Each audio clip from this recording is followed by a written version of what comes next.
That was huge. Thank you. Yes. Thank you. Very nice, Mrs. Brennan. All right. Well, we can't begin until everyone has found a seat. Hey, Chuck, how's it going? Nice to see you this evening. Oh, it's Bill, of course. We'll see you after class, Mr. Lemon. Some things never change. All right, well, our first recipient is Jerry Frieling. Where's the class of 1969?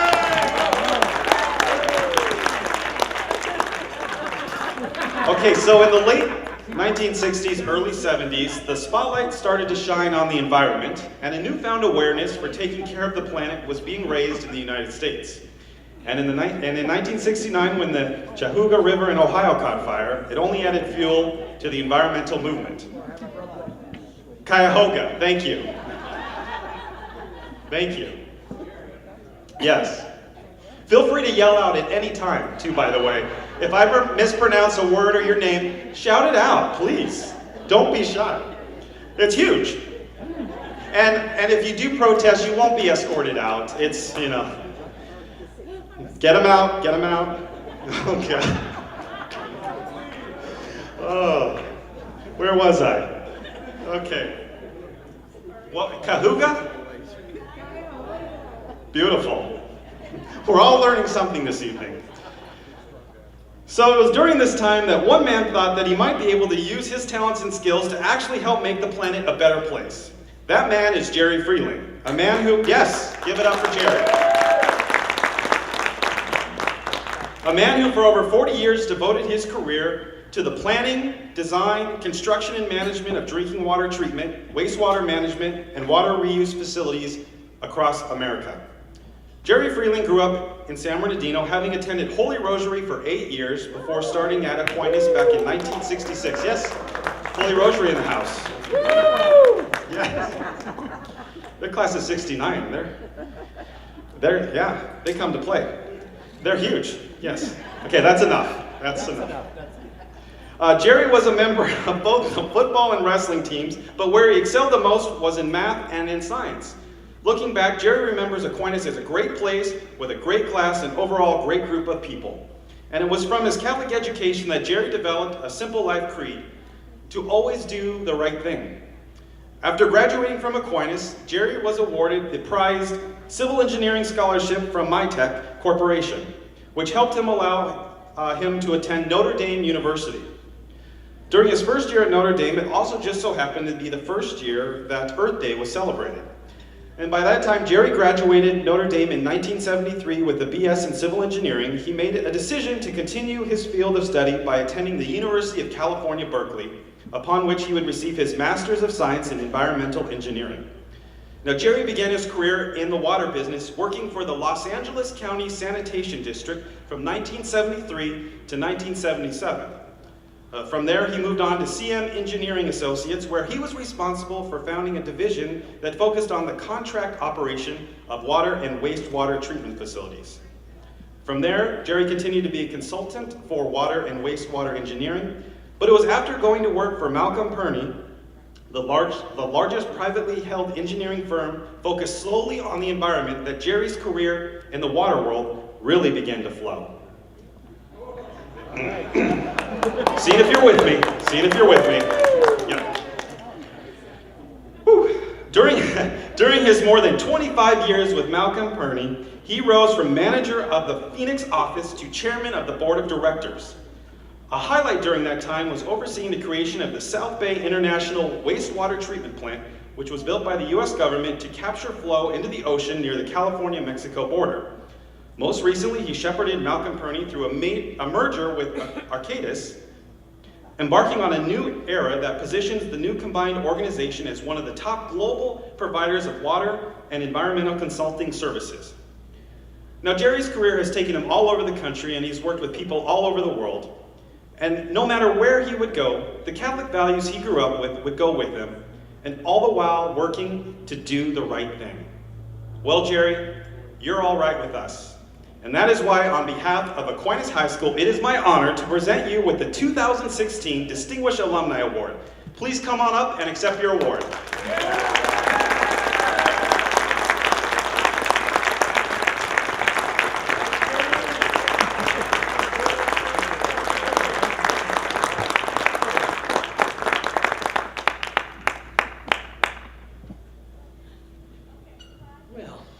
I'm supposed to say something.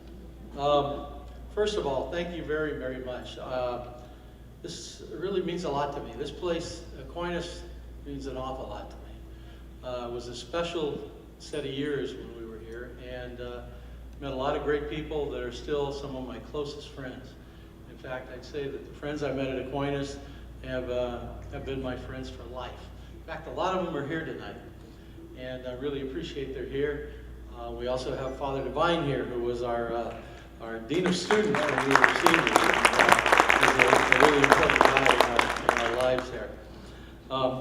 As a group, this class of 69, a number of them, we get together from time to time. And I noticed as we get older, we must feel we're running out of time because we get together a lot more often than we did when we were younger. Probably because we were building our careers and taking care of our families back then. But now as we were in our, I guess we're in our mid-60s, huh, Bill?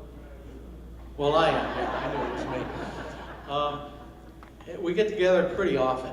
And the thing that, a couple of weeks ago, I was having lunch with John Burnt, who's sitting over here, and we realized that every time we get together with anybody from our class, we pick up right where we left off. And it's because I think we came together as a family when we were here. And it was really special. Of course, the place was, at least from a facilities perspective, was much smaller. We had 3 buildings over there, 2 of them were classroom buildings, and we had this gym. And it's great to see the gym still standing, let alone look as good as it does tonight. Because, you know, as I was thinking about coming here, I realized that, you know, our lives revolved around things we did in this gym. We took our entrance exams here. For those of us who played in the 7th and 8th grade basketball league, the big thrill was to play a tournament in the Aquinas gym. We did basketball games, wrestling, we PE in this building, but we did all kinds of things. We had assemblies, we had whole school masses. In fact, John, I was thinking the other day, weren't we right over here playing the guitar in a really new thing called a guitar mass? We had a great time here, and a lot of things that brought back a lot of memories, just this building. And not to mention the other things we did here, like we did plays. I heard John talking tonight, talking about the musical we did when we were seniors called The Girl from Jazztown. It was hilarious. And John, I have to tell you, I had some old school newspapers and I read the review of The Girl from Jazztown. And it said, "You stole the show," singing, "Somebody Stole My Gal." And I think it was Tom, wasn't it? He stole your gal. Anyway, we developed these great relationships here that were really lasted a lifetime and are still lasting. And like I said, they're the closest friends that I have in life, are the ones that I made when I was here at Aquinas. In addition to that, we learned a lot here at Aquinas. And we had some great teachers. We also had some goofy teachers, right guys? A couple of those teachers had a big influence on me. The first is Father Earl Riviere. And I'm sure in the time that you've done this, if you've run into people who had Father Riviere as their teacher, they probably already mentioned him. He was a very highly principled, spiritual man who was tough as nails. He just reminded me of a Marine. He was tough, but I learned 2 things from him.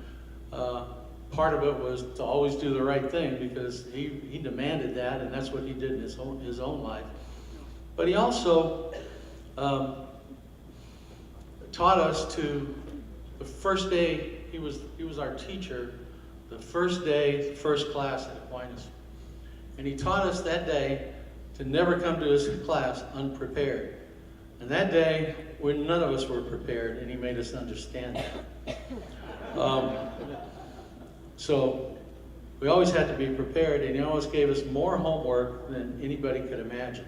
So coupled with a lot of homework and always be prepared, he always took care of Father Riviera first. But I have to tell you, as I went through life, the work ethic he instilled in us and the be prepared ethic that he did served me very well in everything I did in life. The second person I'd like to talk about that had a big influence on my life was somebody that I was talking to Bill Lemon last night, and I thought that maybe not that many people know about Father Ed Andre. We have a baseball field out here named after him, but it's been nearly 30 years since Father Andre was with us.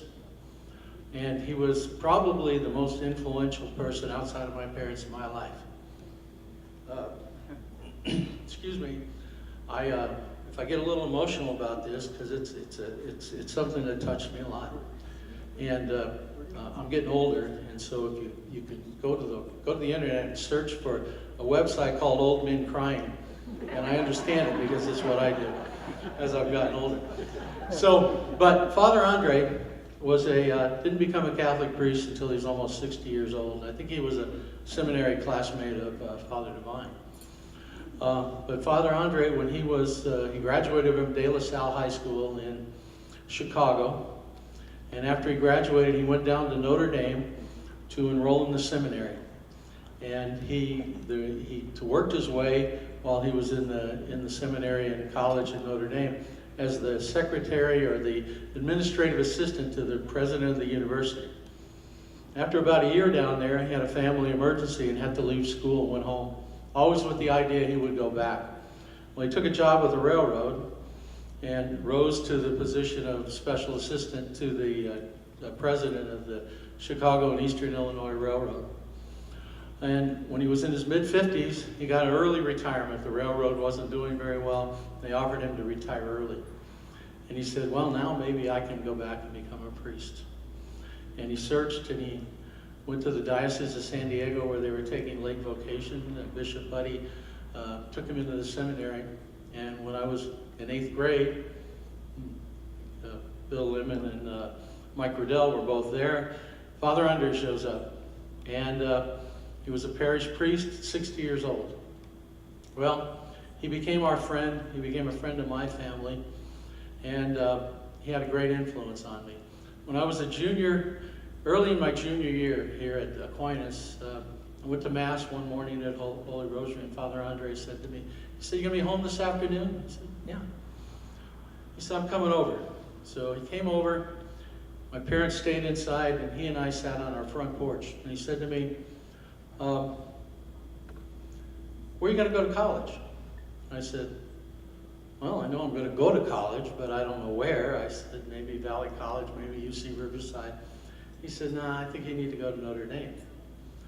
And I said, well, I never thought I could go there. And I never thought about going to a big school like that. And he said, I'm going to tell you a story. He said, I just inherited some money. He said, there was a woman in Chicago who was a great friend of mine. In fact, he says she was a teacher, and she was all about education for young people. He says, to tell you the truth, she was in love with me. But we never got married because I always held out hope that I could become a priest.